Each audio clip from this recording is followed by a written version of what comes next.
Ang pulso ng bayan?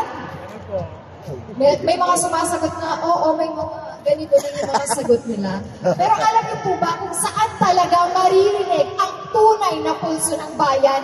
Hindi po yan sa newsfeed ninyo o kaya sa mga group chat. Kung hindi po sa mga barbero, sa barbershop po. Yung tipong ginugupitan ka na, may bonus pa po na chika. Hindi ba? Tama ba? Tama! Tama. Yung mga hindi nag-thumbs up, mga hindi yung nachichikahan ng kanilang mga barbero. Pero ang mga chika dyan ay mula po sa mga barangay hanggang sa national budget analysis. Tama ba? Opo! Tama ba? Yes! Buti pa dito sa right side responsive. Dito ba? Tama ba yon? At ang tawag doon ay kwentong? Barbero! Ano po ang kwento? Tama.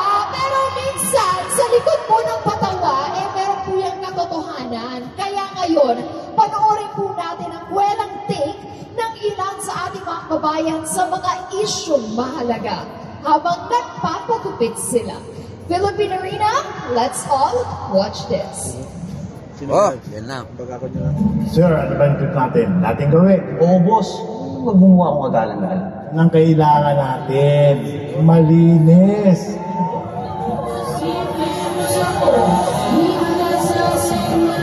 Ano mo ba yung mga tumatakbo na yun sa eleksyon? Sobrang pabida.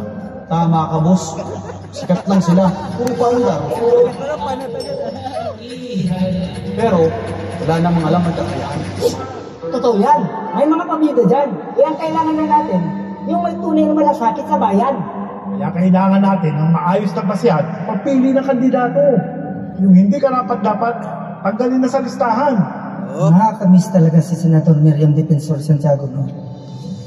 Yun ang tipong senador na may paninindigan at taglay na talino. Sana nga magkaroon ulit tayo ng ganong senador. You may not like the person, you may not like her presence here, but you have to respect the office of the Vice President. That is all, because that is guided by the tradition. Ayan, si Congressman Marcoleta. Matalino, matapang, may integridad, at laging nasa tama. Sabi nga nila, yan ang lalaking bersyon ni Senator Miriam. Yan ang klase ng kandidato na gusto ko. May malasakit at pagmamahal sa bayan. Ayan ang hinahanap natin ngayon. Hindi lang matalas at matalino.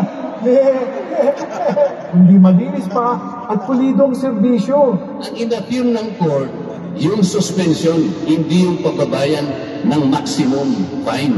Meron kang intellectual dishonesty rito eh.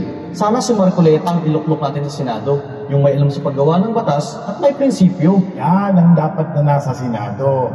Maayos, malinis at pulido. May integridad. O boss, kay Marcoleta, may pag-asa pa. Save our country, save our country, Marcoleta. Kung gusto mo ng tunay na pagbabago, pumili tayo ng bago. Kay Marcoleta, may pag-asa ka. Tama kay Marcoleta, may pag-asa, pero sana ba nagpapagupit at sinichikahan tayo ng barbero? Tama po yung gupit, hindi ba? Hindi yung baku-baku na pala yung gupit.